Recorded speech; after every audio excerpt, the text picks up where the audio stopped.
Lero siku la Pasaka ajenga kama tero aja pa Chingereza kuti Good Friday. Lero ni pa 7 April 2023 lachisanu Akristo onse amalikumbukira ngati siku la Pasaka limene mpulumutsana pachikidwa ndi ngati tufune zabwino a Kristo nonse chifukwa cha tsiku limene koma sabata yathayi anzathu a Chisilamu adalinso ndi nthawi yawo chafuniranso zabwino. Dziko limene silidziwa kupembedza, dziko limene silidziwa kulemekeza Mlengi limakhala latsoka. Potero dziko lathu timalemekeza mipingo yonse, zipembedzo zonse ndi zikhulupiriro zonse zimene ngati munthu amakhulupirira chifukwa timakhulupirira ndife anthu olengedwa. Tikupitirizabe ntchito yathu ya tikumati kusinthana kaganizidwe, mindset change. Sitidzasiya kuchita izi chifukwa tikukhala ngati tikutemeredwa mangolomera chifukwa Malawi ambiri makhala mukunena kuti zikanakhala kuti ziti nkazidziwa kumbuyoko katangale atatha dziko litatukuka komanso umbuli umene tinali nawo miyoyomu utatha nditi kanamba kumazindikira tsopano njira kuti tidzere. Pachifukwa ichi tikuyenera tizipitirizabe ndikuthokoza nonse amene mmatuza mamesiji amenewo tikutamanda. Choti muchidziwe nchotere kuti pakati pa munthu wina aliyense ali ndi kufunika kwace malinga ndi chikonzero cha Mulungu Mulungu. Inunso pamene mulipo muli nzika zake zapamwamba kwambiri zoti mutapanda kuzichita zimene dziko lisidzapulumuka. Wina aliyense ali ndi kufunika kwace pa chilengedwe cha Mulungu. Sitangolengedwa ngati zilombo kuti zangoyenda. Chilichonse mmene Mulungu analenga pa dziko pano chili ncholinga ndipo chili ntchito yake kuti idzagwire pofuna kutukula miyoyo. Potero ndikuyamikeni nonse amene mwayankhula izi. Timayamba ndi kuyanjanitsa dziko polionesa dziko likuti ndife mayi mmodzi bambo mmodzi, monire mwatandala muli mwachoma bwanji mwaswera bwanji, tuzindire uli tuzwerere uli moni mwadokera tani moseriwa. Timachita izi chifukwa mudzidzimva mtima mukuti ndife Amalawi tonse ndife ana banja limodzi. Lero mutu wathu wankhani ukuyankhula za temati cha nthambi za boma. Nthambi za boma tiyenera tizimvetsetsa Malawi lero ndipo tidziwe zintchito zake za nthambizo kuti zimayenera kugwira ntchito motani ngati za boma. Kweni chimene tifuna tichichite chenicheni kwambiri ndikufuna kuti tidziwe kuti ndi nthambi zimene zikulephera kugwira ntchito kuti dziko lathu lisakwere, dziko lathu lisamatukuka, komanso dziko lathu lidzisekerera zonyansa ngati katangale. Ndiye lero mosakubisira ntibodzokozana nyumba ya malamulo ndi mabungu ndi makhoti ndi amene alilephera dziko lathu. Sipamenepo mumvetsetse dziko lathu lasauka, dziko lathu likulira, dziko lathu ubwera mbuyo, dziko lathu ni mfumu osauka chifukwa ya nthambi ziwiri za boma, nyumba ya malamulo yoyamba ndi mabungu ya makhoti. Pa Chingereza paja kuti House of Parliament kapena kuti Assembly kapena Legislature ndi Judiciary. Nthambi ziwiri izi zalipangitsa dziko lathu likukhala losauka. Mota pamene kuyang'ana usakasaka ubongo timakhala ndithu kusakasaka ubongo kuti kodi chimavuta dziko lathu nchani tikumazama ndithu. Akadakhala kuti masukulu amene nawowa ngamu Africa muno adapanga munthu akuda ndiye kuti tikana machedwa ma scientists chifukwa timafunguza timachita research kopa kuti tikuyankhoza pasi pano zimene zitatutsa mzungu maliseche wake zimene zitatutsa ndale wa maliseche wawo ndi umbava wawo palibe sukulu yonse ingavomereze koma nafuna ndikuwuzeni izi kuyingande wamati munthu akunchita night chifukwa anagwira ntchito yopamwamba kwambiri pazifukwa izi sindikufuna kuti sindikuyankhula kuti tikufuna ena atidziwe chimene chingotsangalatsa choti mtima mmawa aliyense akumamva kukoma kuti kodi simatero ichi kodi timenye kutere ndiye kuti tikafa ife mbado uno ukubwera sudzakhala oposa chimene chikulembetsa mtima makhala pano nchionera kuti sitikufuna mbado ukubwera udzakhala oposa chifukwa mbado uno utha kudzimenyera nkhondo ndi kudzipulumutsa ku mphawi ndi njala ndi ukatangala metinali komano mbado umodzi akondo ndikubwera futhi na kuti makolo athu aja adakanchisa kuti atangala makolo athu anatidula kuti ichi chimene chola kukende ifisa kuitse potero mafuna ndikuzenza Malawi ngakhale timasangalala kumanyada kuti zaka 29 zapita tindi kumala matipate anthu andufulo yankhula ndifuna ndikuze kuyankhula kwasitima yankhula wofuluko sikukuthandiza boma kuchita chilichonse chifukwa chani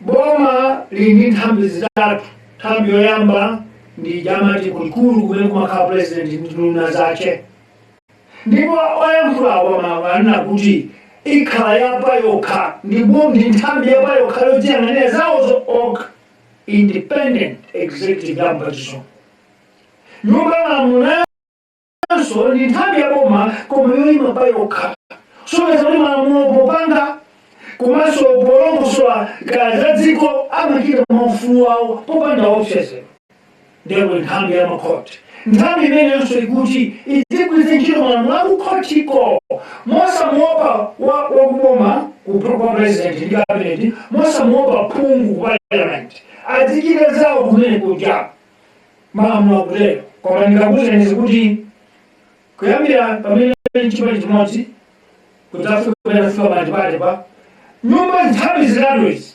zimene zatilekerera Malawi kuti tigwe pasi zimene zapangitsa kuti dziko likhale losauka nthambi zitatu zoyipitsitsa kwambiri nthambi ziwiri nthambi ya nyumba malamulo ndi nthambi ya makhoti zimene ndiye zoyipa ngati tilange nyumba ya malamulo tilange nyumba ya makhoti fana amenewa ali ndi mphamvu zimene sanazigwiritse ntchito ali ndi udindo umene anawulekerera kuti usawulekere maso mutu wace ali ndi kuthekera kuti akanatha kuthetsa zonyasa zonsezi ndi kutoka dziko lathuli chifukwa president akakhala kuja amanena kuti malinga ndi mphamvu zopatsidwa ndiye anampatsa nyumba malamulo ndipo nyumba malamulo ndi amakhoti ndiye amati malinga ndi malamulo amenewo ndi mphamvu zimenezo ine ndikusankha uje ine ndikuchita zakuti someza kuti nyumba ya malamulo ndi makhoti ali ndi ufulu kuti mwalumbira kuti malinga ndi section yakuti mnaina mutere koma mukupanga zimenezo ndiye chokani kapena nchipilani kapena ayi tikukuyang'ana koma nyumba ya malamulo nyumba ya makhoti ikungoyang'ana nyumba ya boma yakukumene kuti president ikuononga dziko popanda kuyankhula ndiye lero takudzadzudzula nyumba ya malamulo tikudzadzudzula nthambi ya makhoti ine ndimo nabatoka pakanthawi ndipo ndali zinazambalekale tidali pakati pokangana chaka cha 1998 abakimuza kulowa teremu yawo ichiwiri akuluakulu otuwa za ndale koma okhazikika bwino ndikuuza mtinawo malemu amene George Bima adandiyankhula kunena kuti ngakhale mutati masintha bwanji ndale zanuzi kama masintha atsogoleri motani koma simudzamfikira kamuzu palibe pomwe lidzafikira kamuzu amene dziko ili lokhazika koma mema bwetsa ndibali ndiyathoka yake awa amene mukusanga sidzayendayi chaka chimene 1998 chikuchokera mawa tikupita kuchisankho kudali kuchigumula kumeneko kunyumba kwawo bambo George Bima. Ndimafuna ndiyankhule izi chifukwa mawu amene yankhula nthawiyo lero akupheleza kuti zona adakalera zichi chifukwa chichokera kwa malaka muzipanda dziko lathu liberamo chichokera kwa malaka muzipanda dziko lathu likusowa ndondomeko chichokera kwa malaka muzipanda palibe masomphenya aliwosanolo masomphenya amene timaona kwatikuzaka 29 ndikunena kuti tadyetsa ngati nkhope zingati ku State House talemeta nkhope zingati ku State House talemeta aphungu angati ku Parliament nanga talemeta majaji angati ku makhoti basi ntchito lokhala zimene Bimawa adayankhula mwese mukwadziwa ndi mkulu wawo wakhava Bima aja amakira za bill contest mbuyo alipa ni mali koma mkulu wawo adayankhulapo poona amene tidachitira kuloma tipate koma ndi nkhope zonena kuti sizingakwanitse kutsatiza ndondomeko za dziko akuluakulu amene wanaona ndithu nthawiyo ife kuti iyane mali yabo amene muzawira bwino osedoda kuononga zinthu Parliament idafoka makoti adafoka mama ofisi ya president ndi cabinet idakhala tumoyo chinkango chifalawo choti chitapanya lamulo popanda kuchifusa pamene amene kwanza bomawo kukhazikitsa nthambi zitatu nthambi zitatu zimene zikhaleza padera koma ziziyang'anizana zokha lero amalawi muvomera kuti kulibe nthambi imene kudzudzula nthambi zake ndikupasimikisanso amapanga mamulavi wa mawe ndi nyumba mama akoti amangotsatiza malamulo koma mu 2019 2020 koti idapanga lamulo ngati Parliament sidapita kuwafunsa kuti chifukwa chani mwachita izi mukuti chifukwa chani zimakomera Parliament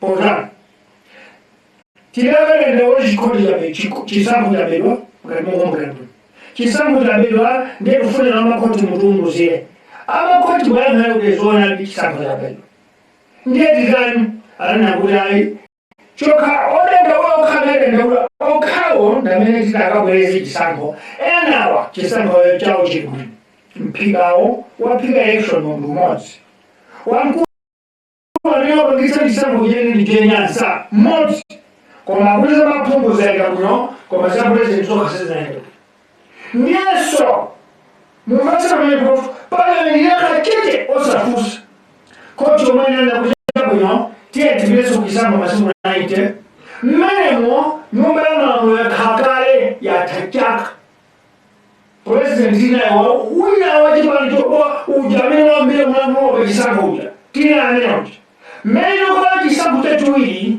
nyumba yamalamulo inene wafusa kwa chiwiri mphamvu mwazizinga kuti sarafuse chifukwa umene iwo aphungu ya nyumba yamalamulo 193 koti laikira kumbuyo ndi ananguti atidweza kumbuyo ndifuna muwane kupewera kwa nthambi zabo akoti umene nkunena kuti mumalamulo amene tikuwerenga ifemu akuti chisankho chizichitika ngati munthu mmodzi angakuti 50+1 nyumba yamalamulo sinavomereza zimenezo idangovomereza mwaona akadamira koti kuti chinzalembelero pati zimenezo chifukwa cha 1994 timanena kuti malamulo akuti amene anapambana ndi voti imodziyo kandi 2025 anapambana voti imodziyo amene ndowina pa chingereza chamati first past the post koma koti inabwerera isikudziwa iyoyo malamulo ake ngoti mnomo opambana dzipambana 50+1 koma koti ka nyumba yamalamulo iyi 2018 ngati 17 adaikana bill imene fawina ananya kuti wambira pano tidzivota kuti samakhala ndi president wamtundu tizikhala president ofuvota ndi anthu onse ndiye tizichita 50+1 boma andipipikaidika khandile mkoti akalinyamikaidaiga nyumba yamalamulo ku Parliament aphungu onse adaikana bill imene kuti ndiye koti Alango bwana ndio kile mtima kwao ndizi mezi na nyasa ndio pia maamula kwa 50+1 nyumba ya maamula yo ile ndio kwa fusa kwa maamula kwa mtu mmoja koti da ya ndio ya nyumba kwa mukaza 6 ndio pungo sio ndio kaza 6 na ya kosa na kula tibu kwa memo watu omwe ndio funa mumvesa malangu tibu watu ndio pati kifuwa bomba wose ku president ku nyumba maamula ku court za asia bwana na ziko agwana na koka tatu bazahudi zao osati mulindo lomigugenda ndofuna mumvetse pamene potero muvi wayamba tiyerera kuti yakule mapisi kuti chikuoneka njani chalakuka njani chinanganga konze bwanji kapena iti konze bwanji likanakati kwatuli limatsata ndondomeko nthambi zitatu zaboma zinaena kufunsa na mafunso kuti tatiuza lino koti ni section iti imene napanga ife amapanga Parliament section imene napanga ife imene kuti chisankho chizilika 50+1 mpati akoti anena kwetsa section imene fana yemao ndi Parliament kayambe 1994 ka 1999 ka 2006 koma anene kuti akoti anene kuti munalemba ndi noma ife tungokwaniritsa koma Parliament inakhala chete anthu 193 kuphatikizapo oyankhulira agamba speaker anakhala chete pa 2020 ndakaponya chisankho moyelekeza ndi mmene court yanenera osati mmene malamulo amene apanga Parliament anenera ndikufuna muone pamene maviringika dziko kupindika kwa dziko pamene pamakhotera njira nyani pamene zapita zimenezo ndiye kuti apapa nyumba ya malamulo yaliphera udindo wake court iso yaliphera udindo wake ndiye tiye mtipite tsopano kwa president kwa executive ntchito yawo nkutsatira malamulo a nyumba ya malamulo kutsatira zigamulo za court ndiye ndikufuna ndikuwuzeni kuyamba 1994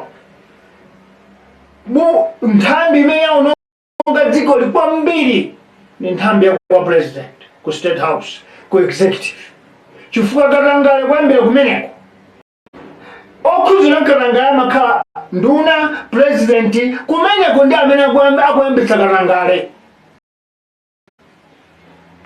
kulephera kwa nyumba ya malamulo kuli pati nyumba ya malamulo ntchito yake ndi kumafunsa nyumba nthambi zina zita kwa president ndi ku court kuti malamulo athu amene alemba ife kuno tikuti matizena motere ino mukuononga ndalama bwanji kumeneko palibe angafunsa zimenezo palibe aliyense angafunse chifukwa chake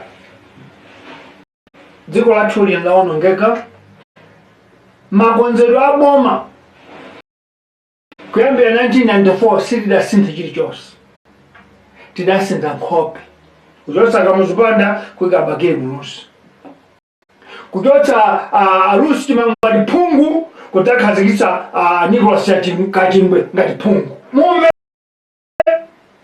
silidasintha malamulo dasintha nkhope zathu kukhotiku tidachotsa Richard Banda nkubwetsa Nzikamanda koma silidasintha malamulo akumene kucha mmene boma limayendera nthawi kamuzipanda chipani chimodzi likuyendabe chimodzimodzi pa malamulopo tungosintha nkhope nchifukwa dziko lathuli likubwerera mbuyo tsiku ndi tsiku ndikutanthauza nthawi akamuzipanda nali lamulo akamuzipanda nali koti akamuzipanda nali Parliament zonse samapanga iwo so Parliament wamasanga ndakamuzo ndi mmene zikuchitikira lero zimene president akufuna zimene Parliament imachita zimene koti so imachita kulibe nyumba ya malamulo imafunsa kuti mphamvu izi mwazilenga kuti chifukwa kuti muzisankha mmasankha mayenga ndi section imene dalemba kunoko kwa patsaja kuti ayike pabuku tsono inu izi mwazilenga kuti sikufunsidwa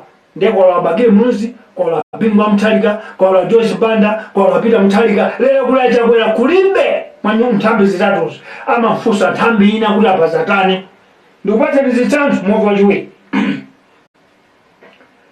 zomvetsa kwambiri kuti maboma onse kuyambira bageni mulusi utafika boma la Chakwera lero katangale amayambira ku president ko ndiye kuti president ake banja ake nduna zake mtundu wao ama nduna akani ambassador makazembe kumene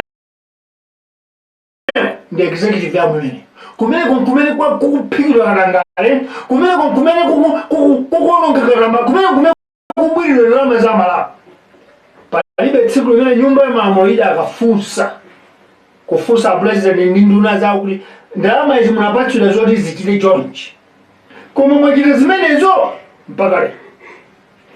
mpaka lero abagire muzi boma la wadutsa sanafusidwe apinga mtalika boma la wadutsa sanafusidwe ajosi bana boma la wadutsa sanafusidwe apinga mtalika boma la wadutsa sanafusidwe pano tatsandiza kaziwiri kapena chimodzi kuti achakwera amalize teremu yawo palibe nyumba ya malamulo olo ya koti ya afusa achakwera kuti kodi apazatani kulibe koma ndikuze anthu amenewa akakhala sali mboma achakwera apita mtalika ajosi banda apingwa mtalika abagire muluzi chimene amachita ali kunja kuti awire mpando amayankho zimene tikuyamphwa panosi chifukwa cha nyumba ya malamulo sikufusa kuti kodi akamuzu migodi ku South Africa ipesa bwanji akamuzu zipatala zimene zili ku Scotland ndalama zikutani ayi koma bwera kudzafuna voti amati ifeyo tikapita tukasintha zimene zichi fakubera ndalama zambiri kodi akamuzu ndalama zomanga chayamba azitenga kuti zomanga chibisa azitenga kuti zomanga kipula azitenga kuti amatero pa campaign atawa abagire muzi tidamva mbiri yonse chimene dzamva choti abagire muzi nawo samanga keza building chimodzi ngati chayamba amalamu mutsagule maso lero kuti nthambi za boma zitatu izi zili ngati kagulu kambava pa Chingereza amati racket kapena syndicate cholinga chawo sikuyendetsa dziko likulu lipite kutsogolo koma kumayang'anana mutatu mwawo kuti tiyentidzikana kumbuyo nchifukwa chani ndikupatseni mawu awo mopweteketsa moyoto move number 3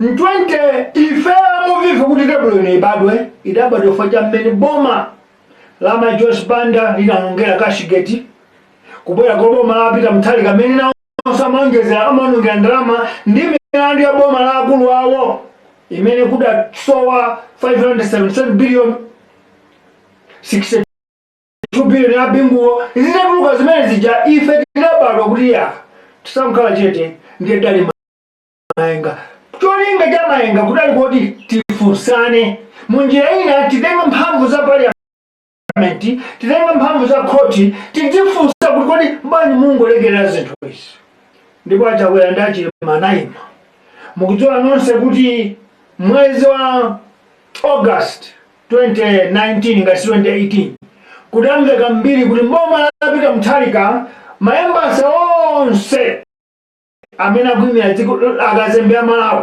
kwawanunga ndalama mabilioni kanani angati kaya pamene embassy ya ku Ethiopia yokha nyumba yakazembe ya Ethiopia inaononga 444 million kwacha ife kuima kufusa zarani apo ndiye kudalirwa chakwera kuvomereza asalo simovomereza izonali ife tikangolowa mbomamo tidzene kufufuza zimene zicho ndofuna mutsate kwambiri achakwera mboma muja ndi achema amene kutsogola ndipo ina afifa nkhondilaya nthawi imeneyo tidalekera kuti andale apitirize ife kwathu na kungomasula kungofukula koma andale apitirize tidasira chaka chino chachitatu za ndalama kuti mboma apita mtalika zinanonga bwanji kuma embassy musamfusa nduna aliyense mudera naye musafusa achakwera sakuyankhana musafusa asalo chima adzikhala kungomwa futi safuna kuyangalira sakumva ndofuna ndikuwuzeni kuti inu mbononena kuti nthambi zitatu za boma izi zikuyikirana kumbuyo chifukwa nyumba ya malamulo ntchito yake ndi kukhazikitsa malamulo kukhazika bajeti ndipo kutsatira kuti bajeti yagwira ntchito yanji koma Parliament ya nyuwani imene la 2019 iyi sidafuseko za mmene ndalama zinawonongekera mbuyo.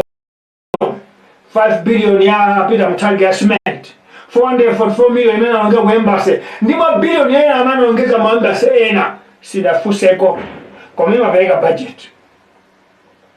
Lero Parliament imene oyankhuleke mai Gordani hala alipera kwafusa achakwera kuti 96 billion imene lero yatuluka pa news yachitatu ya Nation kuti kwasuwa 96 billion kuma department enieni awiri, department ya ikulu state residences kumene president chakwera amagona, kumene kuonongeka mabilioni oti akwepera kwa alengera kuti anaenda bwanji kuchoka hapo nduna za ona nkhani za kunja, kumene kuli maambasada, kumene kuli akazembe. Amalawi ndifuna mutsegule maso tapusa kwambiri twatu tagona kwambiri, ndipo ine ndadzipereka kuti ngati kuli kuphedwa ndiphedwe, koma ndizichoka kupita kumandako mutadziwa choona kuti kodi tikupusitsidwa eti.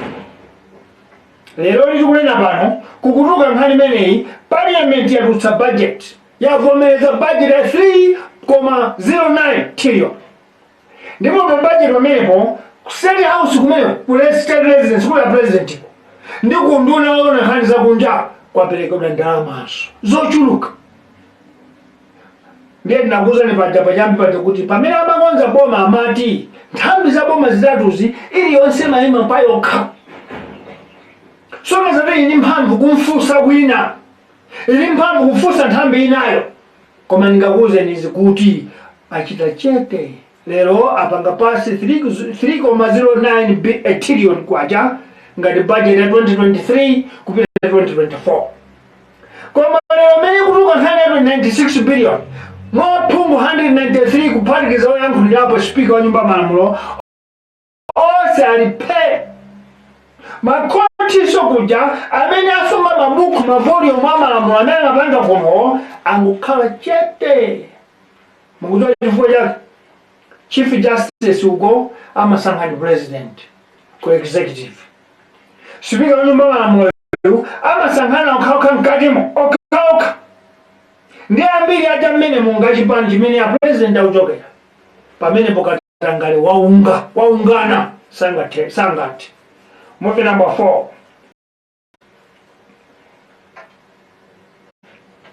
Malawi ndimafuna ndiyankhule izi tikamagwira zichito zathu kaya anzathu opita ku sukulu uno kaya ife amene timachita za ulema kaya za matope kaya ndife ongolima alimi chabe, tidzidziwa kuti sitidzapindula chilichonse ngati nthambi zathu za boma zili zokhota mmene zakhotera. Famudzole ngati muli mafodi anu aliminu akakupindani kujako chifukwa ulongosola za dziko ndi boma. Ndi boma alimanja atatu, nthambi zitatu, kwa president ndi nduna, kwa speaker wa nyumba malamulo ndi aphungu, komanso ku chief justice ndi oweruza milandu majaji. Anthu amene ndi amene angadzuke kunena kuti dziko lathuli laberedwa kwambiri silikufunanso, dziko lathuli silikugulitsa bwino zinthu zake silikufunanso, dziko lathuli fodya lathuyo akutembera ndikupatsina umboni wake. Atango yankhula bingwa mtalika malemu mzimu wako useni tendere timakumbukira dzana ero masiku awiri apitawo nthawi anatisiya padziko pano mzimu wako usemundendere adadzuka kuti sindilola nso fodya wanthu wanga mudzimgula mmene mumachitiramo apo bipita chaka chimenecho fodya anagulitsidwa modula ndipo alimi ambiri anapindula komanso dziko lolala idakhala ndalama zakunja zambiri. Kusonyeza kuti ulimi wathu, mioyo yathu, chikhalidwe chathu ndi chitukuko chathu chagona m'manja mwa nthambi zitatu izi. Kwa president ndi nduna, Parliament ndi speaker wache, chief justice ndi oweruza milandu.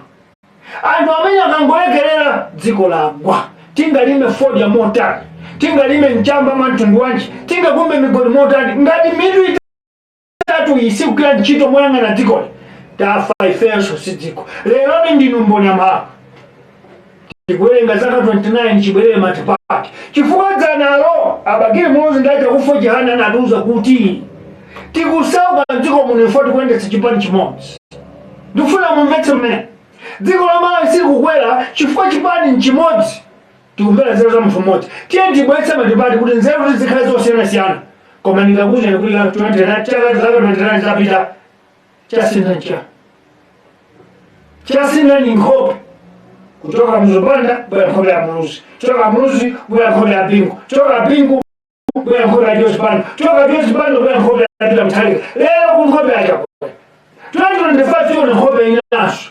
Koma ngati kukhale mtsogoleri osayang'ana kuti kodi pafoka mpati tikhozo wechibweza mngelo wa Mulungu sidzasintha. Potero ife amuva kuno kumansidenti kuno tikuti nthawi yakwana yoti tsopano tiyang'ane nthambi ziwiri zitatu za boma. Tiyang'ane kwambiri zimene ziloyipitsitsa ndi nthambi ya nyumba ya malamulo ndi makhoti. Potani nthambi ya nyumba ya malamulo iyi ndi makomiti tatu chamati Public Affairs Committee, tili makomiti tatu kumene aphungu alini makomiti za chuma, za malamulo, za corruption, ali mamili nyambiri kuti pilo Parliamentary ndikapeza makomiti amene mafailo alipo.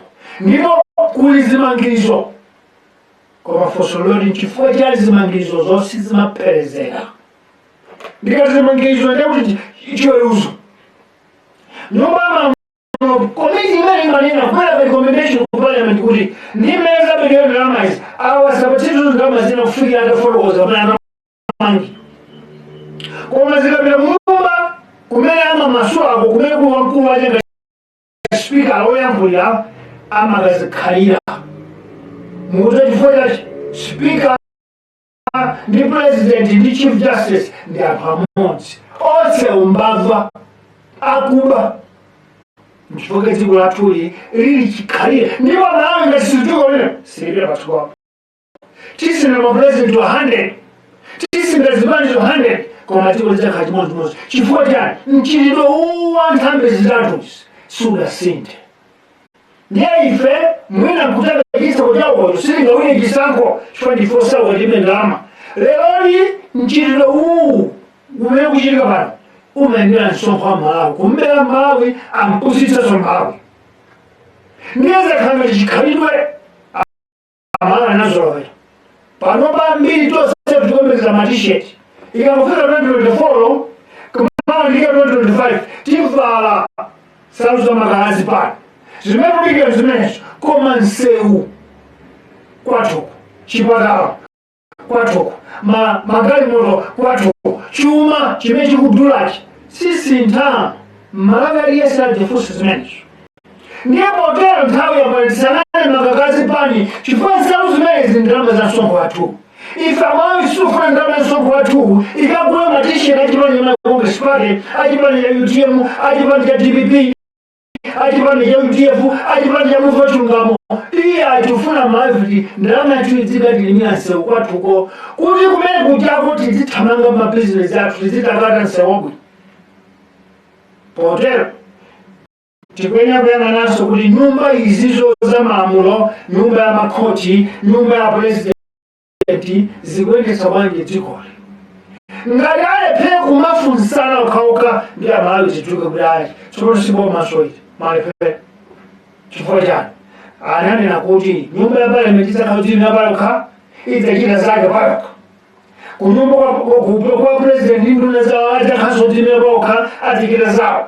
Kumakhoti iso adzachita zawo koma yakula kuchita zawo fana kuchita zawo. Parliamentary sikalambekanso budget ku state residences kunduna zakunja akadao zotizatipatsirikaye chilongodongoso lindandanda mmene mwagwirisira 96 billion tisanakupatsa nzino. Mumpese mwana chimodzimodzi kampani kumale kuti makampani ngati ngayikaziyani kaya makampani amene alipo kumale ngati ayiwala ambiri kuli makampani ambiri kuli kukoma titero kukoma products kumene wapika mfuno pikira mali njira upasidwa mabotolo traki yathupi mabotolo awa amafuno pikira kagulitseni. Iyo takulira kutokanya amene kuja zonse pobwera kuli ayi zesikuzola bakabanji kirama kile bwana kya kumanga ekiro zotraba pame koma boma vulo boma lolera kuti kulinda amene ali ngati mwini oramva mmanga amene wakuitayo nchifukwa nyumba mamwe imene kuyang'ana boma la president yakhala chete atamva ku 96 billion sikutikutenga bwanji office ya president unduna wanahanza kunja ndi manyumba ya president sanga for 96 billion yaenda bwanji koma lero aborani hala ndi aphungu a nyumba mamo akupeleka asundula mazina lero konko nchifukwa dziko lathu lisili kutukuka chifukwa takhala kampani yakuya pamene 96 billion yagwa koma ndikuwuzaniza Malawi boma limayendabe chifukwa chani inuyo muli ndi moyo mupereka msonkho akasokera pamene paja kutakhaza kuti losasa ndi muli tilibe mphamvu yomfunsa president yomfunsa phungu yomfunsa speaker yomfunsa jaji kuti kwera pamazikachisa bwanji pamene akutimangira makhosi kuti ndi agawa wasakafunsa chilichonse alibe mphamvu koma msonkho ndioli mphamvu titulamula ndi ife mafuna Malawi yatidzuke nthawi ino ngati sapanga boma ili ndiye tiye tikavotera boma lako pepanisika mpeni koma ndifuna kuyankhula kuti Malawi tisintha tikavotera boma lako kuti speaker asakhale wachipani atisankhidwa pambali kuti iye atikha pakatikati osamira chipani zikafika pamene 96 billion yasowa ati auza nyumba yake kuti ine simikhala opitiriza kanisa nambe kuti 96 billion yakapani ndiye president ajanidwa akafuse president iwo afotokoza kuti 96 billion yasowa kunyumba kwanu kusanjika kwa mzipalesi utikokobe ndi kuzuzuloti yasowa bwanji atitakuwa yafotokoza ngatisafotokoza kuno sipika nene kuti ife sili kusali naso ndalama iliyonse kufikira imeneja itafotokozera bwino boma limene linga bwana pamwe zimezindekuliza baruba ziko chifukwa sonko mtsopano wambokira pini mene chine kampani kuli makamulisa kukoma utokukwa mafulo period ndiye kama sisi na bwana mange ngona muhamanga bwana yo ndiye so mchote chitu mwija kumanje ya wina oti akagulitsa mafuta aja abwesa ndalama chifukwa kampani simu omabana kulinga pele mafuta ya unonga zake ndifunika kulite ibeze profit boma Malawi amala kama vile so amembeza uchajino nsongo watu ulikwesa miseu uli mangezi mara uli mampala ulikonzera mioyo ikwele kapela ingoma libage ndiyo zuri chilo zibazeke kama ngrakuza nizaka kulitanai nizapita palibe pembuli nosineti wala bidula polegeza ndichiruko chatiko ndichiruko cha mioyo yama kulibe amina imeanda na abindula ndi president onse ma president 5 onse ngole naoka palibe osauka tatenti aunguza kuli inali manipulano anakulenesa ai msoko watu mabebe mimi 96 billion ndimo mfano sexual yokuleta kwa chima Afrika banyiso pamamba pachuru wale kuna tivole ni ife atazijana ningabuze nini afuna adole soko wanube atakukuleli makaka aziba UTM MCP tiene mwandile izi mukati hotel komani wafani fusi mukati ya zao za chipani chaka ya tutu zaka 5 ai zoga na mama nasa mujule sopano kuti msonko wanu mujulu tsara pa chifukwa ichi tikuya mwandia pungu 193 mambo banji maira pasi budget pamene ndamo mwanga pasi chaka chati mwamvuliza lepo manyazi mlibe umuntu mlibe kutaka kuti si nuati manji mosi kulana kuti sipata kumeko mulimu muntu wanu kulayiye kumeko mulimu muntu wanu kulayiye sipata kumeko mulimu muntu wanu kulayiye kumeko mulimu muntu wanu nonse mabusitira ndi boma mromati mkenchi deme mwavumidwa mochera nyasi 20 2025 ka 2024 mugwa nonse chifukwa chitithamanga ndi amabungu tiyapempha kuti nthawi tatithandizani tiyayankhula mawu adziwe munthu woti akungovomereza zinthu zichonongera amene asavoteredwa pambano ndiye muzifunsa kuti munkhamuwereraso kwene chilo yani ndiyoti mudzima kuti aya sitipereka sondolama kusitera kuma state residences ngati sitimva umboniwe ndi tsatanetsatane mmene 96 billion yaonongokera chilo phungu limene tikudziwa kuti ena mumana kuti ife tilibe mawu chifukwa chipani chatu ching'ono komatu mukakhala ndi kuti muli ndi chikumbumtima ijamati conscious mwanu mukhoza kudzuka ngati khale kutuluka nyumbayo olo kuchita design kumene kuti aya ngati ticho chino phungu ndausiya sindingakhale ndikumasaina zinthu sindingakhale ndikuvomereza zinthu zoti zikuzunza dziko ayi vuto mawe umunthu unatithawira chifukwa tidalowere ndi ndalama zopatsidwa chifukwa ku Parliament kuti phungu avomereze akhala kuti ndiwakone kuti wochenjera kwambiri wanzeru amadza mpusitsa kani ngongole mutengeni ngongole imupite mudzalipira kutha kwa zaka 5 kumene kuti nkumpusitsa phungu kuti asikaye ndi nzeru zomaganiza lero phungu amaliya ndang'anira chikwa Parliament ngongole ija ndiye ndikatsutsa swawa sizilongosoka nkumavomereza zopusa zosaukitsa dziko muchita manyazi a phungu 193 ndipo nonse amene mufuna mbwere 229 amene mbwere chaka cha 2024 kapena 25 osabwera kuti akhadzide mpete za phungu mbwere mtakhala phungu oteteza Malawi muchita manyazi nonse lero muchita manyazi nonse kuti zona zake tazindikirika kuti libe ndege za nkhondo maboma 29 ndipo maboma 5 zaka 29 muzaka 29 mwa president of 5 palibe aliyesa anapita kubala zikuona kuti kuno zinthu zathu zikwenda bwanji kulibe anapita kwa asilikali kuona kuti kwadi zinthu zathu zikwenda bwanji ndiye ndi mapresident athu bwanji abakiri muzo ana kuti nisine nkukutembo iya kunena kamuzubandi kuti angudzitsekera ku state house inunso makhala nkukutembo ati inu abambo apite mtalika mulali nkukutembo inu achakwera ndinu nkukutembo kukuza mikolombo kapena tsogolera aliyense anamwadziwa kuti nzipatala anthu akuthala kuyang'anidwa bwanji ku asilikali athu akusamalidwa bwanji osamwera kuti jeno ndi anthu andinu tatha tapita nimukaone kuti kodai nyamata kumeto makopolo ma-private akusamalidwa bwanji akugona potani ndiye tsogolera pene mupite mkanjedzamu mupite mulilongwemu mukaone nyumba za polisi womangi 1960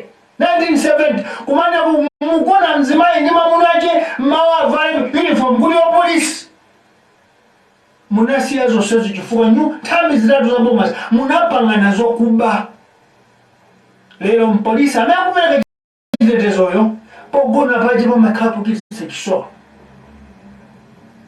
lero msilikali amene adzatifere ifeyo pamene akugona zimene akudya zomvetsa chisowa sindikhulupirira ngati akudya nyama za mchitini panopo mwina zinasinthiratu zonsezo Amalawi dziko kuti liyende bwino tiziyang'ana kona iliyonse pene ndi pene kumayang'ana kumafufuzapo kuti kodi apa pakwenda bwanji kodi apa pakwenda bwanji osangomva kuti anthu unakuwuzani chifukwa ndi mmene wachitikira chiti wakalanga lero abwera alisata kunamizira president abwera alisata kunamizira general abwera alisata kunamizira inspector of police chifukwa kufuna iye zake ziziyenda mmimba mwake mutikhuta lero datenti anane ndi nduna zingati zimene zalemera kwambiri wangosankhidwa nduna ndipo lero nkomanena kuti tidaona ku 2019 zitumwa zikugwa pa airport zitumwa zikugwa pa airport kuti apita mtanga afuna kusinda boma zitumwa pwi pa airport andisankhenso sichifukwa china sikuti afuna kukasamala boma akayendetsa boma bwino koma kuti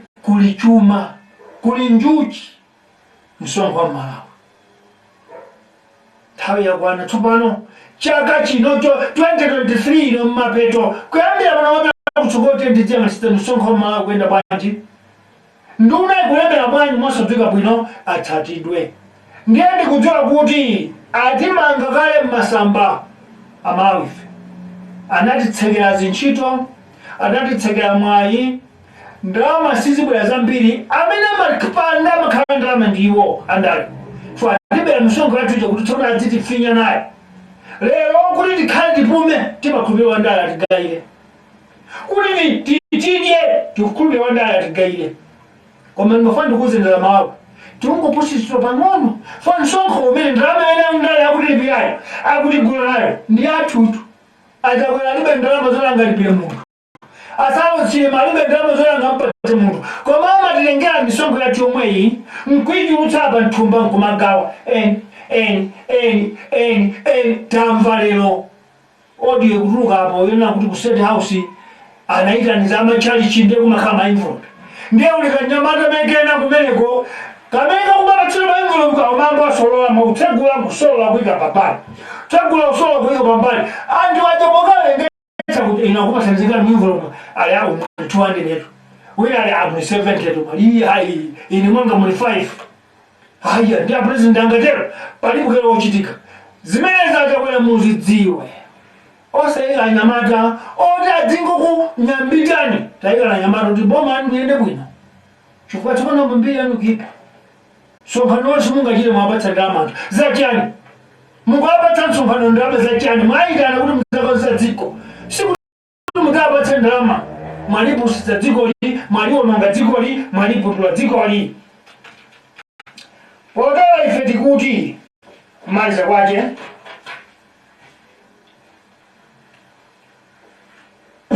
Malawi akwene osintha chikhalidwe Malawi akwene osintha miyambo Malawi akwene osintha ndondomeko ndiye nyumba ya Parliament ndiyo yambe imene yaononga dzikoli chifukwa malamulo opanga yokha silimatsatira kuti oni malamulo akuyenda ayi makoti ndi amenenso dzanja nthambi imene yaononga dziko makoti amalandira milandu ndi amabweza dala kuti umlandu usitingautsate tipatseni kayi umboni chitsanzo koti idapereka belo kwa Saulos Chilima anabwetsa nkhanyo si koti yoya kuboma anti-corruption bureau awawa tapeza milandu yawo ndi lero boma kwakaba kwa president kuja kwabwera mala kupita kukoti kuti ife tibe ndalama zotuliza milanduyi koti inene khala ndi ufulu onena kuti Malawi tidayandira milandu yakuti malinga ndi ntchito yathu ife nkumasulira ndi kutambasula malamulo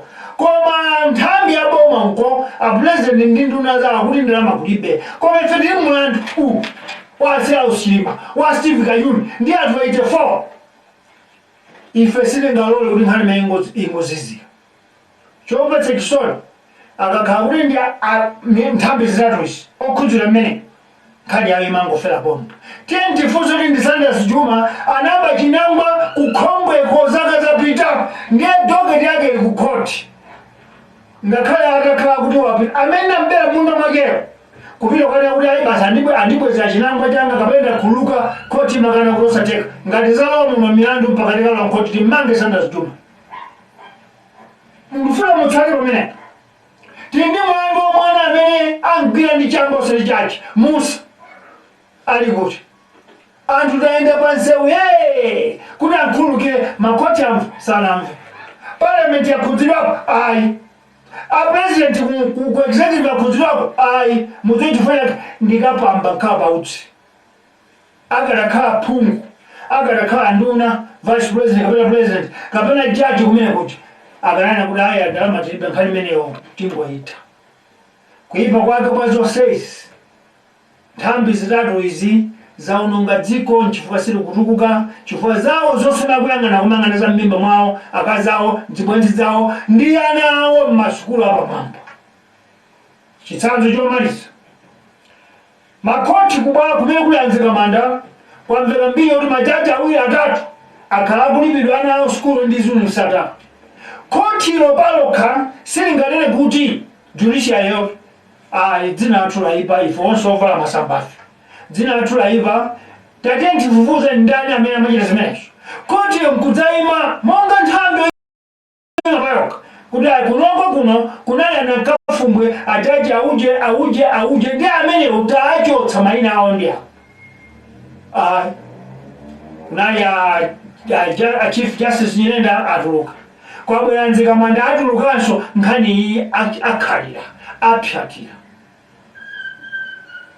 aka president yakwendeye kumene kulisayime chifukwa kumene kuli katangaleko mkumene kumapikiri katangaleko nduna ndi president amene akulunga dziko ndiye palibe angafunsira mamoti kanakhulupirira nyumba malamulo tikhulupirire makhoti kuti adzatha kuapanikiza ajawo ku state house kuti malamu akakwakhala chisokonezo choti tiye tidzidya zitsiru dzi amalawi ndi zitsele kwete tidzidzibera misongo ndiye lero pomaliza amalawi mudziwe izi tisakhale chete ngati kulukhala chete ndiye mwina titsale nyimbo ya chibaleja ndi Scorpio kuti chiphaso chathu tichisunge chidzingodikirira tsikulo for tsiku ya 2025 mtengo wa mango ene kutelera kwa aliyense amene wakuba kani ku parliament kani kwa president kani kumakhoti chifukwa njira yaje mudziwe izi ngati tisankhe mtsogoleri wakubaso akasankha ayenda ndi aphungu akubaso akasankhanso chief justice wakuba kuja mmawomake moyo ususintha komatu mamalawi tiye timve chisoni kuti tidzingolemetsa mapresidenti tidzingolemetsa nduna tidzingolemetsa aphungu tidzingolemetsa oweruza milandu ifeyo tidzalemera liti ndi misonkho yathu ifeyo tidzadzuka liti dziko lathu lidzayamba kumanga liti matawuni atsopano m'misewu ya mmwamba liti tidzikaonera ku Zambia zona tidzikaonera ku Tanzania misewu ya mmwamba zona tikationa misewu ya spaghetti kano ku Jobe zona ife si anthu kodi mawu amene ndikuze inu akunsanje mtundu wa chisena takhalani pasi mafumu anu ume kumfunsani zimenezo ndikuuza mtundu wa chilomwe cholo palombe mulaji chilazo takhalani pasi mutifunse komadi zona titikhalira kumakaona chinthu kumwanza tu adzabwerera anthu athu okutiona chinthu kukomo mmalo mwache dziko lathu lino lakhala tsopano ngati hule tawa nkhono lamera kumadali lowerera kumatsogolo mabizinesi awo ife nkumagwira ntchito kwa anthu ma Burundi, ma Somalia, ma Ethiopians, ma Rwanda pobwera kunalabwera ngati othawa nkhondo anayenera magwira ntchito m'maofisi athu m'makampani mwathu m'mafamu mwathu m'masitolo mwathu ifeyo koma anatechera masitolo iwo ife magwira ntchito kumeneko tafufuza ndibwino kuti Rwanda uyu ndamanazinga kuti pobwera anabwera ife passport adaenda manthumbamo mufufuze ukapeza nduna ina kunoma kwa president iko nduna zina aphungu ena muno majaji ena kuti akapatsa ndalama amenje zakubaisa zipanga business iyo kuti ine ndisagwidwe ndisadziwike umboni mukufuna ndi malanda angati ali mapassport amalawi ndi maburundi angati ali mapassport amalawi sikulibe nduna ina yalo ili mkaidi lero chifukwa kile nagulitsa chiphaso cha Malawi ndi passport mayankho amene wali ndi mamalawi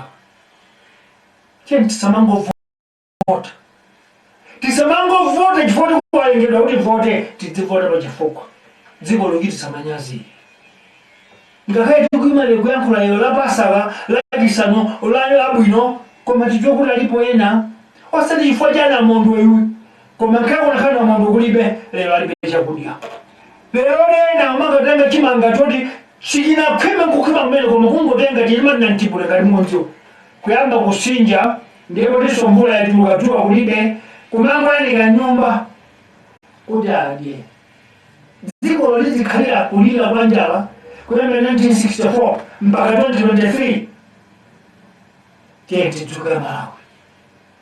tidzuke Malawi ino umene muli ndi nkhosa yopsereza ino ndiye nsembe nkhosa yopsereza ineso nayo ngati nkhosa yopsereza tikuchita izi kuti Malawi atembenuke asinthe awawa a president mpaliamenti ndi makhoti achite manyazi nchifukwa tikuwatchula pa chifukwa chiti kuti chani bambo chakwera ndi nduna zambiyambani kudziyang'ana mukuchititsa manyazi dziko 96 billion kusowa muli momwe inuyo zikuchitika bwanji anduna ena nkhani zakunja mukuchita manyazi boma lile lonse samabapata nkhani zakuti kuembasi kwabedwa unduna uwapa kustate house zona nchipale mwavomereza bilioni 1.1 billion kuti ikadzayi kapinga dziko lakeliti ngakhale kukataa ngakhale Saudi Arabia kumene nyumba za mafumu zimasamalidwa sauna 1.5 billion 1.1 billion maluwa koma mufuna mubepo mufuna mwinge mtumba musolole ndiye munamiza kapinga hata kwanga Mungu mukalomana kulateka ngaliti 5 ndi mpamvu ezona koma chini goli ajali yese alindavi wache goli ajali yese alindavi wache tayani kwa ndavi yako asani maso posa kalitsa Muvi Wachilungamo amawe mutuwezi boma amawi kuyambira 1964 kudambira 1994 fika leo ulingali mpikisano wa mitengo madirelesi atoka nao kutaka mzubanda apona yo atamanga atampata bagiri mnuzu kuti bagiri mnuzu atamanga bali yo atampata big mountain kuti big mountain atamanga nao atampata George Bandao George Bandao atamanga nao atampata big mountain kao big mountain atamanga nao atampata Lazarus Chakwera Lazarus Chakwera so abatawina kwa manufuna mtu kuti dziko lilizingo terobe popanda tosinda ku Parliament kuchimodzimodzi pungu uyu aboya adamaze nyasi zimene zikuchikazi angokhala chete kuti aya ndimene makhalira ni mwambo wache majaji iso chimodzimodzi ndati kotoka nyenda kwabweranzira manda milandu ichikhalire kumene kuti avumira mene bona nabifenibe ndila majaji masabira koti mmoja wanena kuti zandale kwanuko koma chimene chawa mbuku mwatumu chimene chipiriziro mpaka chimeseka ndolomeko tili ndimo mbona uza Malawi zona kuti mlandu ilandira kuti watabwaji koma aizo sezo ai chimene kuchita dziko muno lilelesi msonkhano kani mpikisano dola myo pasana katengo ucha ndiye 2025 tisamane kwa hiyo kwa sera lilelesi kumene uyu pungu uyu akaike tengo akacha pungu inayo komekale kama ngelo mweyo 2025 tisinde game sililelesi ya koma Malawi ndi anthu ake game ndi Malawi ndi anthu ake osati munthu mwani ndine panthu Sanders Juma tikomanenso lachiwiri la Mulungu lino tinoona chitsa kuita ukocho koma kufotokozera kuti boma namba 7 lidzapanga bwanje pa zimenezisi nchifukwa kuti pungu asadzakhawe chipani tidzachita kumulemba ngati manager ilmuka pungu ana ya anthu ako kuti oda zichitika osana kuti aya madzi apazanawina munthu wachipani ayi komanso kundunako adachita kulembera contract osala teo nomwe ndalama za boma lero manji kuzunzika ndalama za sukungola mdzenje mchulu chizoma ayi ziko mkwambiri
Mwanire mwadandalauli mwaliuli madoma bwanji maswala bwanji moni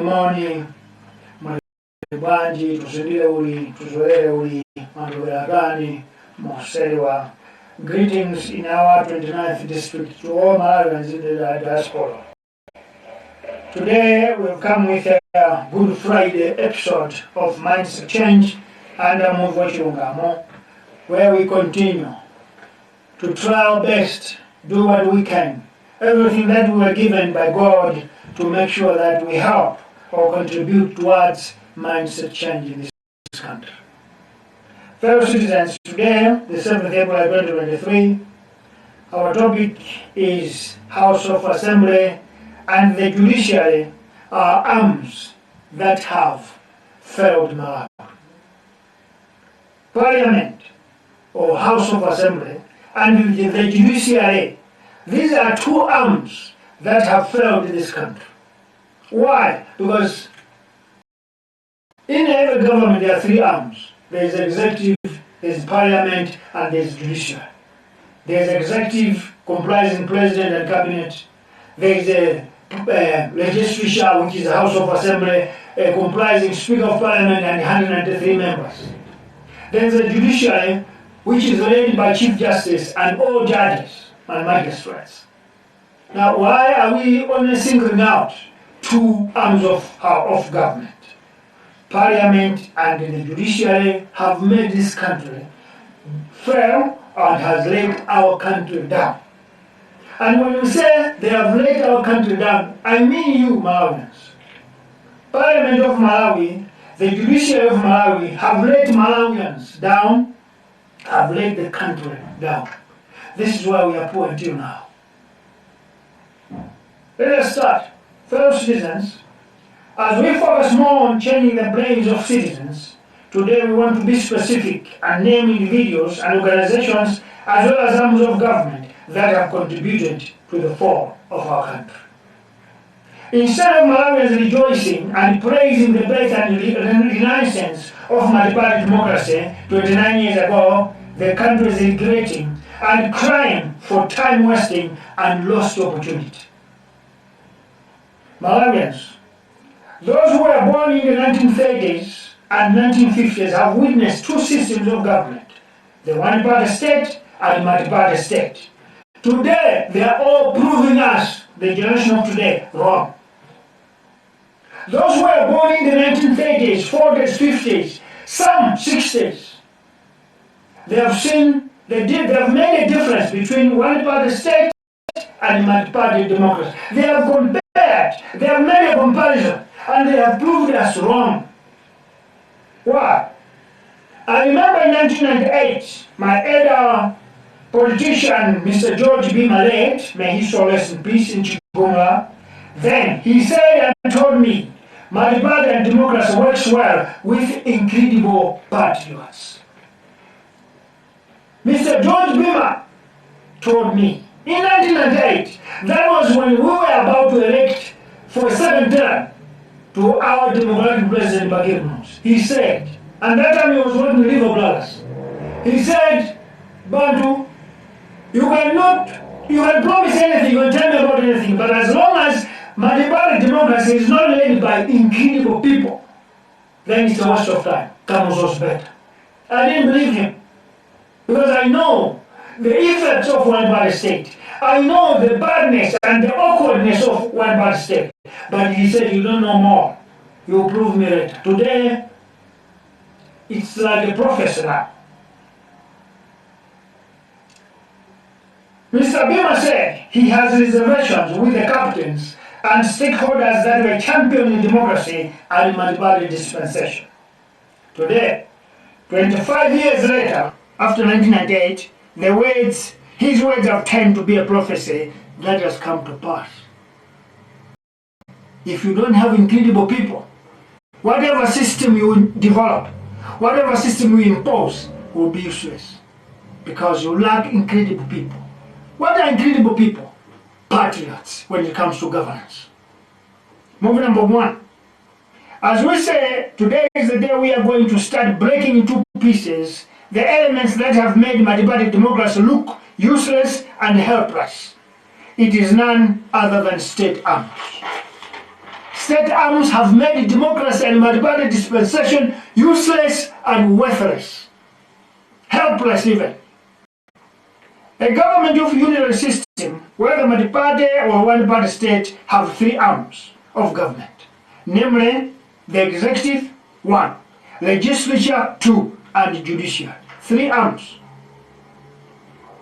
The architects of these arms emphasized more on independence of each arm. The people who crafted government, they emphasize more that these three arms must act independently, must function and operate independently. Why? They knew there was a reason. There shall be three arms of government from where each arm will function or operate independently. This means that each arm will perform its duties and responsibility without being controlled or muzzled by any other arm. I want to repeat this, very, very important. There shall be three arms of government, but each and every arm will act independently, operate independently, perform independently without anybody stifling it, muzzling it, or controlling it. But in Malawi, did we do that? Movie number 4. Number 3. Unfortunately, in one part of the state and the other part of the state, these arms have not performed their duties independently. It seems like the executive arm has too much powers, where the other two arms operate or function under dictation or influence. Now we are realizing the cause. The executive arm, where the president and cabinet are the most absolute powers over these two arms. That's what we understand. But is it true? No. Because according to statecraft, Parliament is independent. It has to function and operate independently. Judiciary, the courts, have to operate and function independently. But in our case, in one part of the state, in my part of the state, the arm of the executive looks more lionish. It's too powerful more than the two arms. Now the blame goes where? The blame goes to these two arms, Parliament and the Judiciary. Because they have accepted to be controlled. They have accepted to be dictated by the executive arm. That's against the laws. That's abuse of their own power. Movie number 4. An example are members of the House of Assembly. They can work as ministers of the executive arm while at the same time serving as members of Parliament. That's one violation. Because Parliament is supposed to be an independent organization, House. Judiciary is supposed to be an independent arm. Executive must also be an independent arm. But there's a violation here. In our one-party state and multi-party government, a member of the executive can also be a member of the House. That's one violation. That is against. Because once you have a minister who is a member of Parliament, obviously, he's going to operate, he will match these two to be twins. Because there's no way a minister will come and be an independent parliamentarian. It can't be. That is the problem. Movie number 3. 3 or 4. 4. An example, okay, we have passed that. This is why Parliament is a toothless dog today. And it's true. Parliament got no power. It's just like a toothless dog. Just an image, a picture. But it doesn't work. Parliament of Malawi, ever since multi-party dispensation, has not taken the executive arm to task or hold it accountable. Because the House is compromised of double standards and favoritism. Now you understand.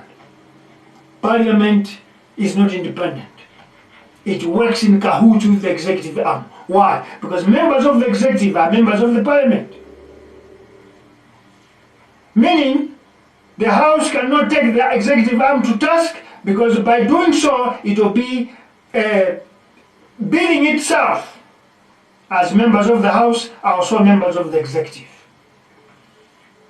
You see? So there's no way Parliament will be independent.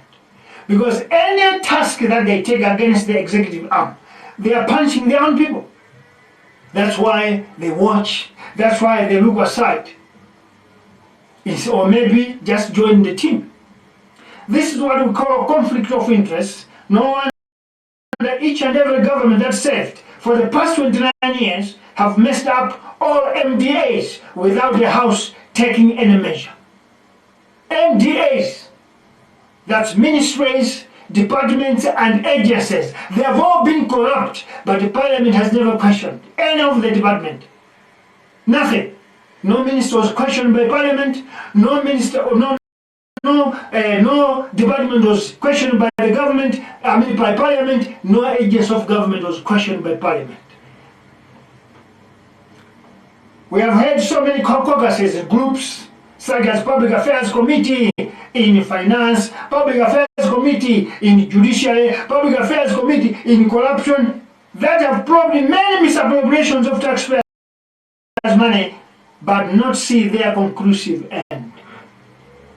If you go to Parliament today, you find that their library, whether it's a library or whatever you call it, there's a lot of files.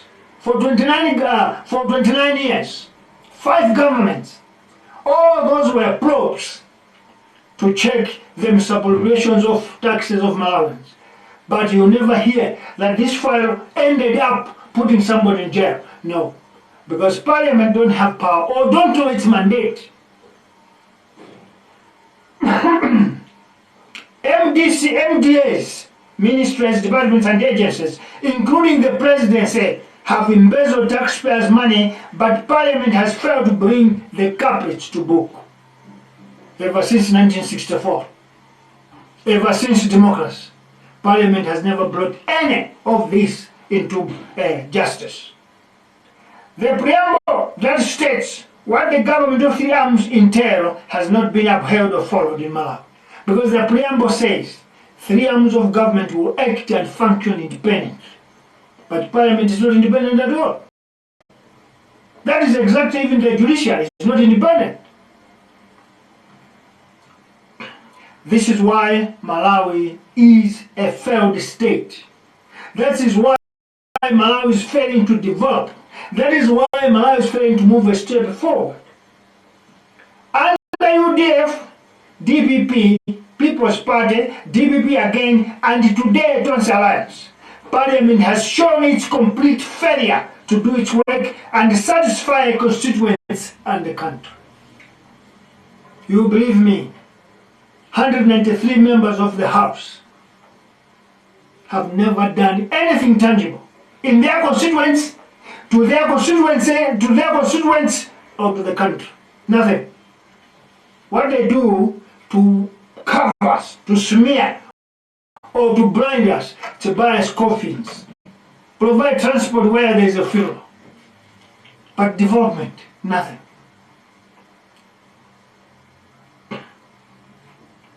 Moving number 5. Parliament, in its mandate, has power to summon or subpoena any member of the 2 arms of government, executive or judicial. Parliament has got those powers to subpoena or summon any president, ministers, secretary to the president, principal secretary in the executive arm. Parliament has got that power. Parliament has got the power to subpoena or summon chief justice, magistrate, judge. They have got that power because this is the house that makes laws. So when they make laws, they expect the executive arm to adhere. They expect the justice system to adhere or function within the laws.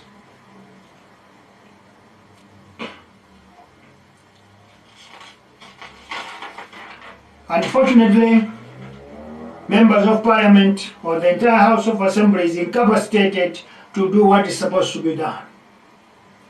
After multi-party democracy, the system of government has become a mockery and a waste of time and resources.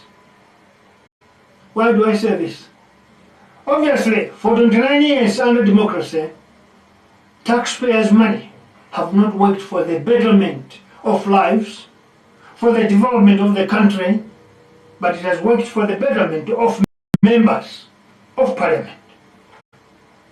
This House has worked for the betterment of the executive arm, protecting them, defending them. It has worked by protecting the justice system and the judges. You know what? Let me bring you back a bit.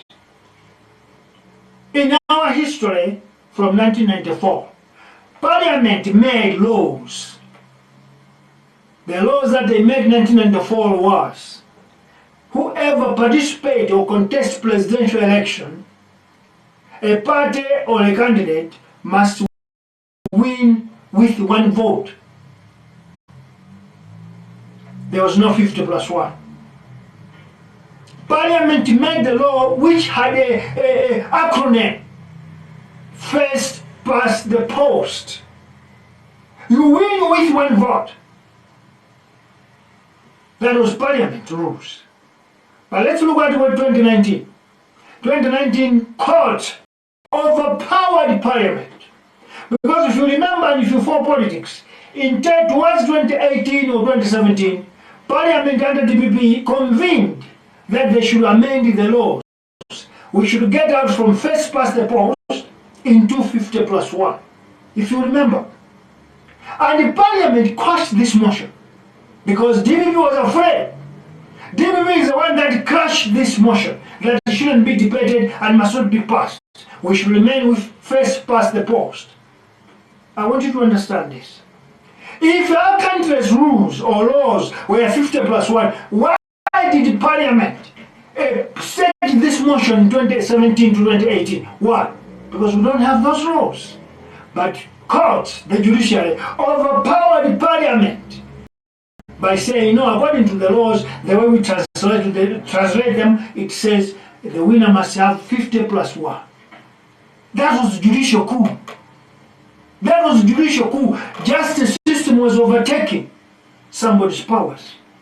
We have said this, but it looks like educated people don't listen. You know why? Our system of government looks at the faces and personalities. We don't follow the paper, the law of the book. We look at faces. Today, all of us went in 2020 to vote 50+1 as per the proclamation of the justice system, not Parliament. Because today, if you go to Parliament, you won't find 50+1 law passed by parliamentarians. No.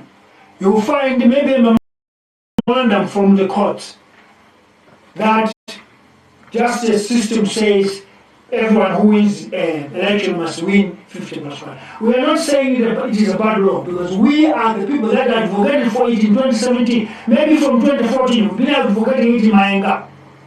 But DPP refused it. Now the question that we're asking is, where did the just judiciary took that law? Because the laws are made in House of Parliament. This is where I say, the House of Parliament and the judiciary are the two arms that have destroyed this country. Because they take advantage of our ignorance. They take advantage of our stupidity as citizens. They take advantage of our ignorance. They know we don't have resources, we cannot fight back. Something that we must remove. The absolute power that these three arms have must be neutralized. They must be neutralized because they are destroying the future of Mali.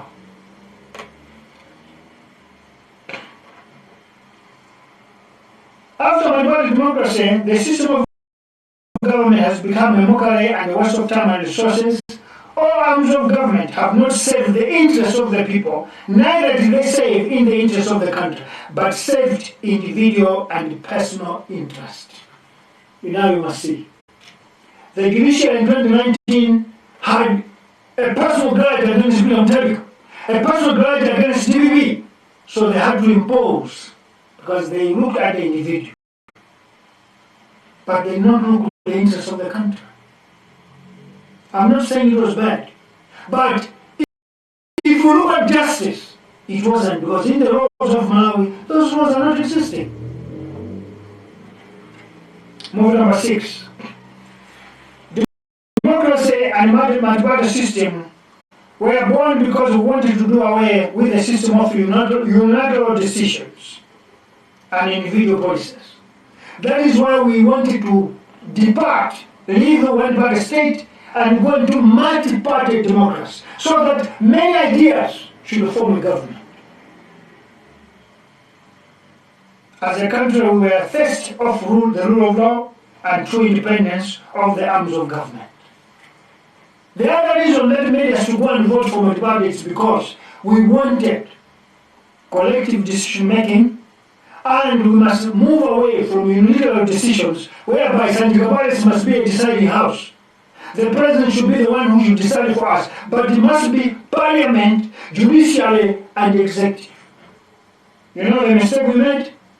we only changed faces.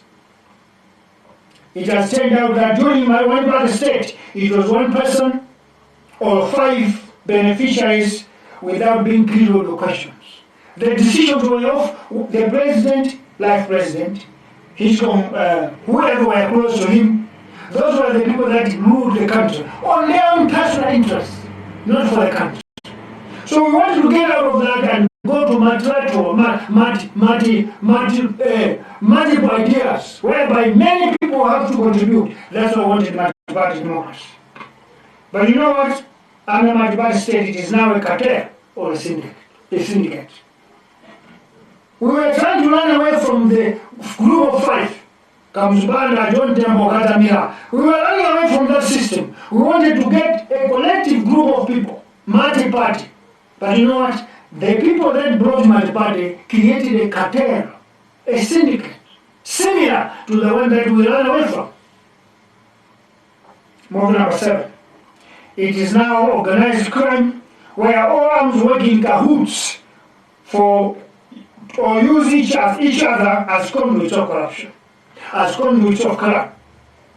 Today, executive arm believe that with the assistance of Parliament, with the assistance of the Judiciary, there can be a cartel of criminals, a syndicate.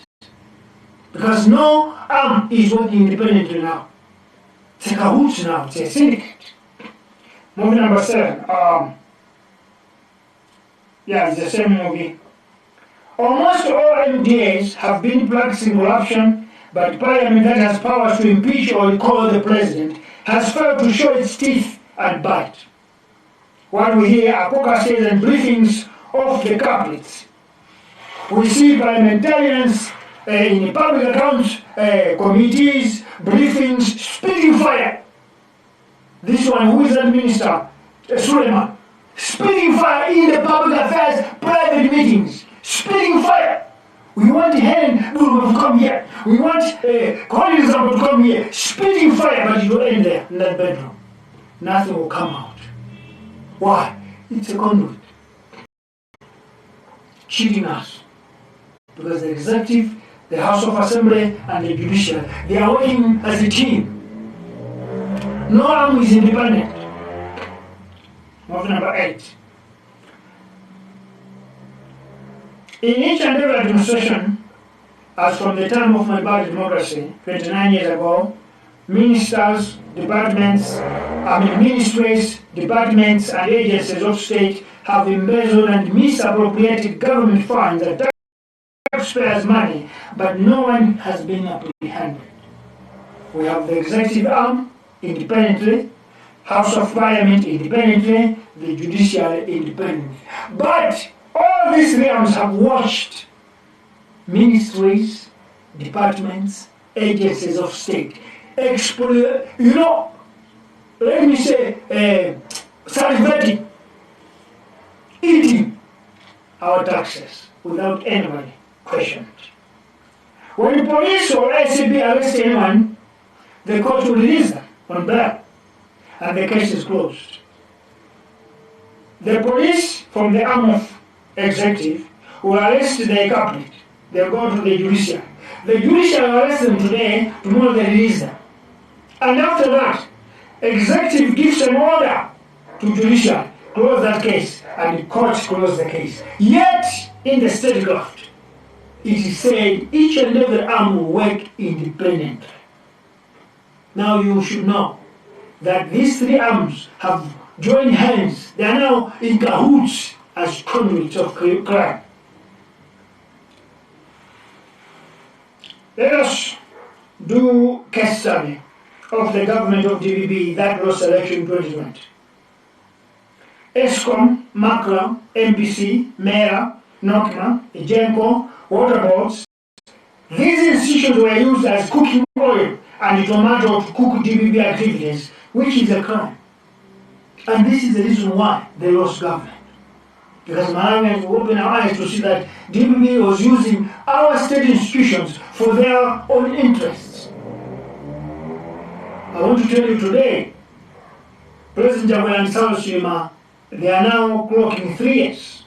No one has been apprehended or grilled either by the House of Assembly or the Judiciary. Nobody. When they are arrested today, they are released tomorrow. Thereafter, the case is closed. In 2018 to 2019, rumors were vowed that almost all embassies had misappropriated state funds, but 3 years later, no one has been summoned or questioned. Maura, Chichiri, Zomba prisons do not have any of the criminals in their holding prisons from these embassies. None. Till now. But we're in another government. These are some of the hectic and important issues that President Jagwa and Vice President Saulos Chilima that gave this man a ticket into government because Malawians voted overwhelmingly for them because we were sure this character was going to end. For us to vote for President Jagwa and Vice President Saulos Chilima, we voted them because we believed they are going to close this door, the chapter of state companies financing political activities, financing individuals, giving petrol to party stalwarts. We believe that they are going to stop it. That is why they have their votes, our votes. But you know what? 3 years in the government, that character has not stopped. No one has been questioned. No one is in jail today. Instead, the new government has joined the bandwagon. Moving number 9. Last Wednesday, the 5th of April 2023, Nation newspaper published an article that exposed 96 billion kwacha not accountable in one of the Ton's administration from the year 2020 to 2021.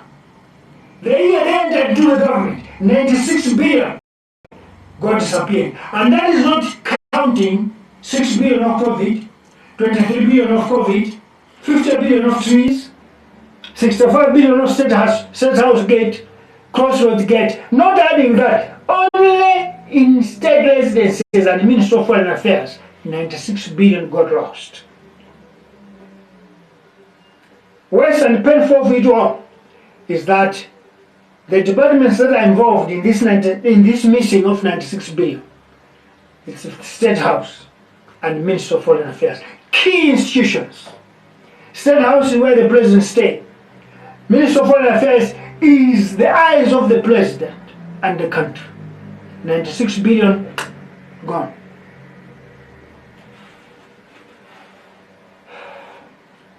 Rumors of misappropriation of funds of taxpayers' money are not new in this administration.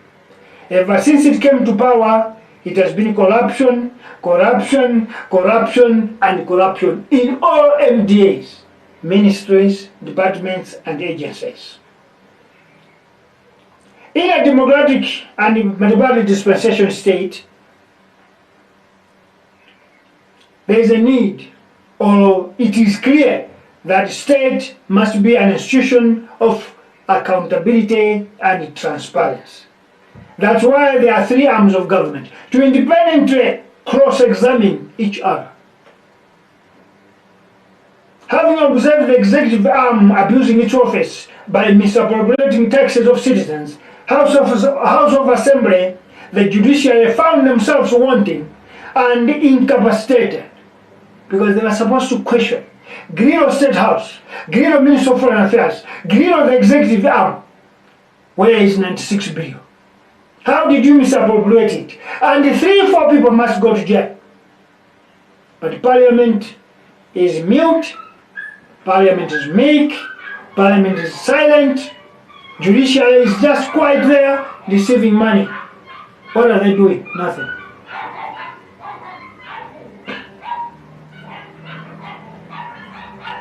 The 2 houses of Parliament and the Judiciary have failed to act on the laws they themselves made, on the laws that they are supposed to translate. They have failed. This of the executive, they are now controlling, dictating, directing. Nobody can question that. No one can question that. Now it's no longer a government of the people for the people. It is autocracy. It is dictatorship because it's only one arm that is dictating the other arms against the doctrine of democracy. This is why Malawi will not develop as a country, because all arms of government are scavengers, not defenders or protectors of the treasure of the country, which are taxes of citizens and all its resources. If you had a question, you must know that this country is not moving forward because the arm of the executive, the House of Assembly, the Judiciary, they are scavengers. They are thieves, they are gangsters. They have joined hands to steal. Today your tax, my tax is not safe. Today the nation's resources are not safe because of these three arms. Because there's no arm that can stand up and say, no, I can't do that. They are all doing it in cahoots. Movie number 10. Parliament of Malawi and courts of the country cannot rescue the extravagance and misappropriation of taxpayers' money because these two houses are afraid to probe and prosecute the executive arm. This in a way has created a loophole and a leeway for all arms of government to become conduits of corruption and state theft. This is true. No wonder members of Parliament and ministers are all in a group of receiving bribery of 4 million but cannot be probed. I think you remember this. In this very government, members of Parliament and ministers received money from Games Board, which was censorship board before. This Rotary board. They gave ministers 4 million, members of Parliament 4 million, but nobody has been questioned to say, Mr. Michael Usi, you get 4 million for what? Judiciary have got no sentence to ask. Parliament has got no question. And executive arm, it's already it's a mouthpiece of corruption, so they cannot say anything. Such stories just disappear. We forget them. Our politicians, 3 houses, they say, no, it will pass, don't worry. Because they know we citizens are stupid. We don't know our rights. We are ignorant. We don't follow the rules. We just watch, because we say in Malawi, there's no government of the people, for the people, by the people. Because if it was a government of the people, for the people, by the people, then people had the right to stand up and question, where is our 96 billion? And we could even ask, President Jabwera, we are told that each and every citizen, 20 million citizens, they are owing the world 600 million kwacha each. When did we take that money? And where is it? President Jabwera could be grilled to answer those questions. And this is where you could see that presidency is a tough job, because he was supposed to answer from all the borrowings that he did to change Malawians. But you know what? He cannot say that because he is a conduit who borrowed 4 trillion. Adding on top of the other, chaining Malawians to 600,000 per head. No wonder members of Parliament and ministers, they are beneficiaries of corruption. No wonder in the judiciary, there are judges on the payroll of Zunisata that cannot be probed or prosecuted. We know their children they are being given higher education in America, London, on a payroll or on a financing of a corrupt person. Zunisata. The judiciary cannot question itself. You know, if this country was democratic, the judiciary would stand up one day and say, listen, we have probed in our own system of the judiciary, and we found that judge so and so and so, they were involved in corruption. Therefore, the judiciary is removing them so that the country should have trust and confidence. But nothing. Judge Nyirenda was there, Chief Justice Nyirenda was there, he left, leaving the same matter. Judge Nzigamanda is there today, Chief Justice, but he will never rise up to that point. Then we must know our country is now captured. This is what we call state capture. Because the executive is captured, Parliament is captured, judiciary is captured. Moving number 11, and I'm sure it's the last one. Now it is a game of relay race. This bunch of presidents take the stick of corruption and hand it over to the next bunch of presidents and takes the other stick and give to each other. Should I give you an example? It's a relay race. Kamzubanda played the relay race. He took 22 billion and he handed over the stick to Bagiri Munus. Bagiri Munus took the stick and he took 1.7 billion and handed over the relay race to Bingo Mtariga. Bingo Mtariga took the stick and took 62 billion and handed over to Joyce Banda. Joyce Banda took 24 billion and handed over the stick to Peter Mtariga. Peter Mtariga did his mess. Today he has handed the stick to Chakwera. Now listen to the stories. 5 billion gone, 6 billion gone of COVID, 23 billion gone of COVID, 50 billion of trees gone. Today we hear that in 2 departments, state residences and Ministry of Foreign Affairs, in 1 year, 2020 to 2021, 96 billion cannot be accounted. Less. And you know what? It is only the presidents. It is not only the presidents. Ministers are doing the same. From one minister, a relay race to another minister. From one minister to the other. 29 years, it's a relay race. And let's look at people that are rich in our country. It is the president, number 1, ministers, number 2, members of parliament, number 3, and principal secretaries, MDA's heads. Those are the people that are rich. Why? Because it's a relay race. It is a team of people that are on the queue. I'll take the stick, I'll give to you. You'll give the other one, you'll give the other one. Why are we, the people that are providing the oil, the people that are providing tomato, the spices, are suffering? Malawians, this is the last time. Let us not allow this game of relays to be played by politicians. We have to stand up. It is the same in the judges, in the judiciary. From one judge to another, from one judge to another, from one chief justice to another. It's a relay race. That's why they'll never probe each other, because it's a game. It's a team. It needs 4 people to pass the stick. When the country is suffering, when the country is backward, when the country is the most shameful country in the world, paramount chief of poorest nations, the poorest of the poorest. Fellow citizens, should we go and see skyscrapers in Lusaka, in Johannesburg, in Kenya, in Mozambique? Why not here in Malawi? It's because of this relay race. The problem is because of this relay race. What must we do? Let us change this time. Mindset change. Let us change. All of that are playing relay race, we must cut them off. Remove them. And there's a vote coming, 2025. As Thomas Shibade and his friend Scorpion says, that this time, make sure you keep tight your voting card.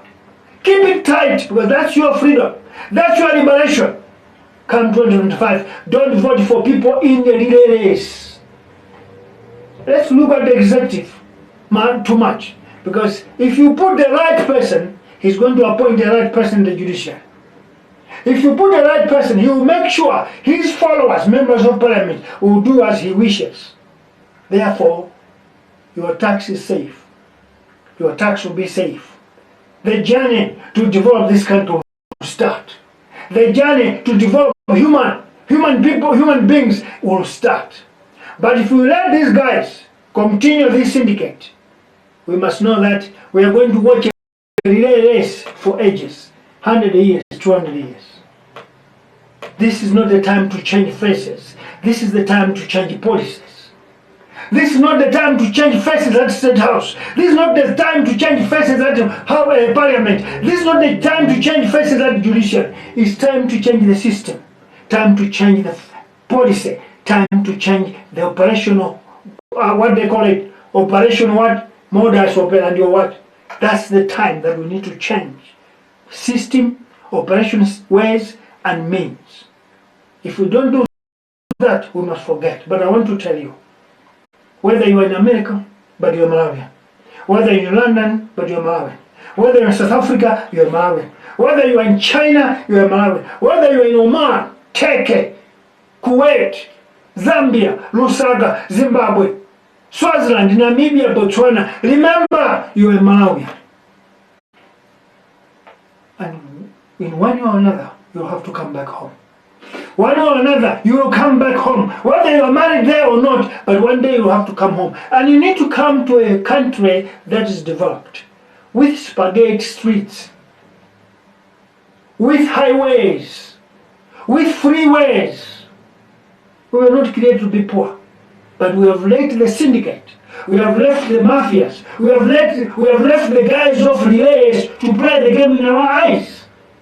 Not anymore. You are with me, Bantu Sangatromo.